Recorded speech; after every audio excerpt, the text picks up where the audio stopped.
à tous. Alors aujourd'hui, je suis ravie d'être avec Vincent Jauneau. Bonjour Vincent. Bonjour. Alors vous avez deux casquettes Vincent. Vous travaillez chez Siemens et vous allez nous expliquer quel est votre métier, mais vous êtes aussi au sein du syndicat Gimelec. Alors, qu'est-ce que c'est en fait ces deux casquettes? Quelles sont-elles? Hyper complémentaire. Chez Siemens, effectivement, je suis le CEO de la partie Digital Industry et au Gimelec, c'est le syndicat du 4.0. Donc on retrouve des sociétés comme Siemens, bien évidemment, mais on retrouve également des startups, on retrouve des experts de la cybersécurité, on retrouve des intégrateurs dans le domaine industriel. Et tout cet écosystème représente les acteurs du 4.0 pour aider nos sites de production à se moderniser. Waouh, impressionnant. Donc en fait, vous êtes vraiment au cœur de l'industrie 4.0. Et la question que j'ai envie de vous poser, c'est aujourd'hui, comment dans les usines françaises, eh bien, se met en place cette transformation digitale et cette nouvelle façon de produire, peut-être différente, mais en tout cas au plus près des consommateurs. Est-ce que vous pouvez nous dire quels sont les enjeux et quelles sont les différentes méthodes? On est à un moment clé et le digital est vraiment une course. Celui qui va gagner la course du digital va gagner la course de la relocalisation.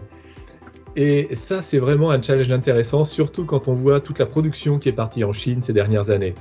Et malheureusement, la France est passée de 18 à 12% du PIB sur la partie industrielle. En dessous de 10%, on ne peut plus être considéré comme un pays industriel. C'est un souci. Et petit à petit, là, tout le monde s'est mobilisé, les régions, l'État, la BPI et bien évidemment les industriels, les syndicats, pour arriver à trouver des solutions. Et depuis 1 an, 2 ans, on arrive à stabiliser l'industrie française à hauteur de 12% et on est en train de retrouver maintenant une dynamique. Et cette dynamique, elle est là d'abord pour répondre aux besoins du consommateur. On a un consommateur qui veut des produits personnalisés, voire customisés. On a des marques qui veulent répondre aux besoins de ce consommateur, mais qui veulent aussi produire mieux, bien, prenant en compte les problèmes de décarbonation, donc produire au plus proche du consommateur. Et là, c'est une opportunité exceptionnelle pour les industriels français de répondre à cette demande et de relocaliser un certain nombre de productions. Donc ça veut dire que concrètement, face à ce besoin de localisation, les usines se transforment. Mais quelle est la méthode en fait pour réussir cette transformation? Est-ce qu'elle part des ouvriers, des comités de direction, des machines, des data? Comment ça fonctionne? Alors dans les grands groupes, il n'y a pas de souci, ça part de la direction, il y a des groupes qui se constituent et il y a un déploiement de plans d'action qui se fait nationalement au niveau international. En revanche, on a environ 25 000 sites de production de taille petite ou moyenne en France, avec des machines qui ont entre 17 et 20 ans d'âge, et c'est ces sites qu'il faut aider à se moderniser. Alors, bien souvent, chaque site aborde les choses à sa manière. Ce que l'on constate quand même de plus en plus, c'est que la digitalisation arrive par la production, par l'automatisation. Aujourd'hui, ces usines ont déjà des machines, ont déjà de l'automatisme, des réseaux de production, et on ne va pas les changer. En revanche, ce qu'on fait, c'est qu'on amène un petit package qu'on a défini avec la BPI, le Gimelec, l'Alliance pour l'industrie du futur, qui est une petite plateforme Edge sur base PC qui permet de se connecter derrière un automate sur la ligne de production. Et puis on capte de la donnée sur le réseau, on la stocke, on la traite. On démarre par une zone de l'atelier, puis tout l'atelier, puis toute l'usine. On fait un dashboarding simple pour visualiser effectivement ce qu'on produit dans l'usine, et puis on va de plus en plus vers de l'intelligence artificielle. Et petit à petit, on part d'un petit package et on fait grandir la solution et on constitue une équipe autour de ce petit package. Elle se constitue d'ailleurs très naturellement. Et on se retrouve dans une sorte de mode Kaizen continu au sein des entreprises.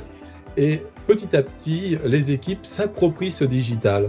Ça permet d'améliorer la productivité. Ce qui est formidable, c'est que l'État a également baissé les taxes de production en France. Donc ça leur donne une vraie capacité à partir de là d'investir dans des nouvelles machines. Et cet investissement dans les nouvelles machines, qui est quand même un investissement important, machines, robots, machines-outils, c'est souvent 500 000, 1 million ou plus. Ben, là, effectivement, ils peuvent aller investir dans des machines, non pas en 3.0, mais nativement en 4.0, qui sont capables effectivement de produire plus vite, plus rapidement, de manière plus flexible, de prendre en compte les problèmes de pénibilité au travail. Et pour l'opérateur qu'on trouve sur la machine, finalement, ça ne change pas grand-chose. Il retrouve le même confort d'utilisation. En revanche, on prend en compte ces problèmes de pénibilité. Et concrètement, quel est l'accompagnement humain de ces opérateurs? Comment faire en sorte qu'ils acceptent ces nouvelles machines, qu'ils acceptent que des data puissent même contrôler peut-être leurs actes, leur façon de travailler? Est-ce qu'il y a des secrets pour aider à l'acceptabilité? Déjà, il faut que le changement soit progressif, donc il faut les impliquer dans le changement, dans le choix d'une nouvelle machine. Quelle est la personne la plus compétente pour donner un avis? Bien, c'est la personne qui travaille sur cette machine, déjà, enfin sur l'ancien modèle de la machine. Donc, c'est toujours intéressant de constituer une équipe dans ces choix-là.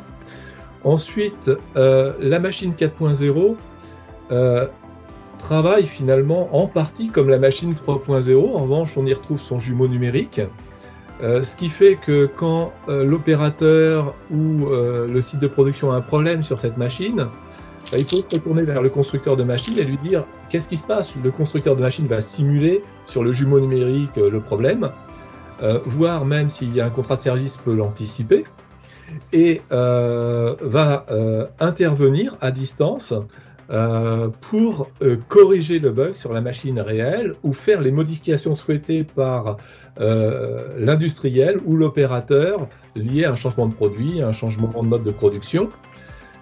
On peut également anticiper ces problèmes. On n'est pas forcément en mode curatif ou en mode transformation, mais on peut combiner ces logiques de data sur la machine, remonter au constructeur d'une machine uniquement les data le concernant, et il peut être dans un mode de veille et d'anticipation, de maintenance prédictive, et ça permet effectivement au constructeur d'informer l'industriel, la personne qui travaille sur la machine, des problèmes qu'il risque de rencontrer et de les traiter en amont. Excusez ma question naïve, mais est-ce que vous pouvez nous expliquer ce que c'est qu'un jumeau numérique? Alors le jumeau numérique, il y en a pas mal dans l'industrie en fait. Il y a déjà le jumeau numérique de produits, ça tout le monde le connaît, régulièrement à la télé on voit la voiture en réel, la voiture en virtuel, c'est la même chose sur une machine, c'est la même chose sur une ligne de production, et puis après il y a le jumeau numérique en gros de la data. Qui permet le rebouclage. Donc effectivement, l'important pour nous, c'est la continuité numérique. Comment aller de la conception du produit à la réalisation du produit, comment aller de la commande client d'une paire de sneakers customisée de telle ou telle manière à la production de cette paire de sneakers de manière souple, dynamique et en allant dans cette continuité. Pour revenir à la machine, effectivement, le jumeau numérique de la machine, c'est la réalité. Donc derrière, une fois qu'on a le jumeau numérique, on est capable de gérer ce qu'on appelle le virtual commissioning, c'est-à-dire la génération de codification dans l'automatisme et dans tout ce qui est connecté sur le réseau de production. À partir de là, tous les tests qu'on fait sur le jumeau numérique correspondent à la réalité. Donc on n'a pas besoin de tester la machine en réel dans l'atelier.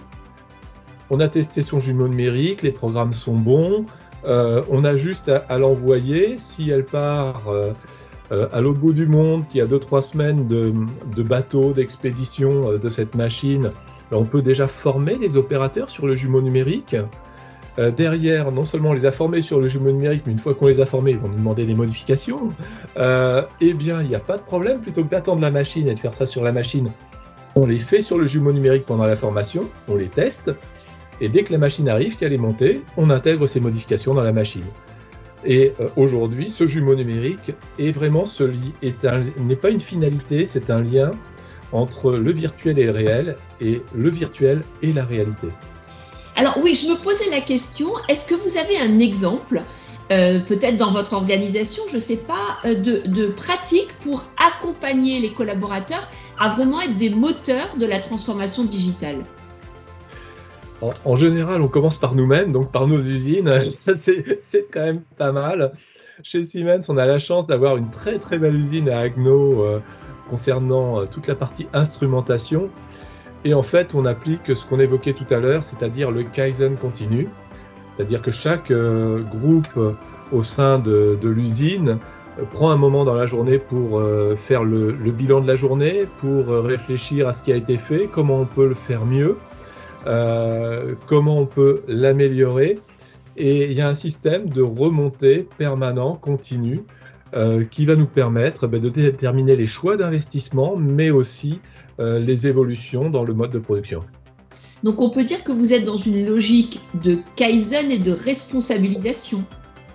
Absolument. Et aujourd'hui, les personnes qui sont sur le poste de travail ont une véritable vision de ce qui est à améliorer et de ce que le digital améliore déjà dans leur mode de fonctionnement.